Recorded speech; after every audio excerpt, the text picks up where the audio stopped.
సాంబ శివ నీదు మహిమ ఎన్నటికీ తెలియదాయే సాంబ శివ నీదు మహిమ ఎన్నటికీ ఆ, తెలియదాయే సాంబ శివ నీదు మహిమ ఎన్నటికీ తెలియదాయే సాంబ శివ నీదు మహిమ ఎన్నటికీ తెలియదాయే హర హర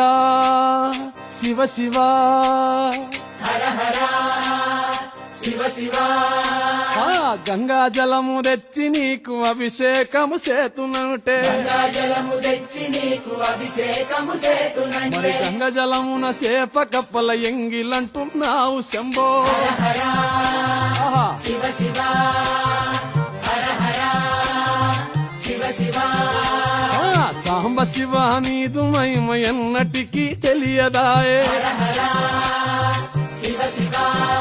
ఆ, ఆవు పాలు తెచ్చి నీకు అర్పితము చేతునంటే పాలు తెచ్చి నీకు అర్పితము చేతునంటే ఆవు పాలన లేక దూడల ఎంగిల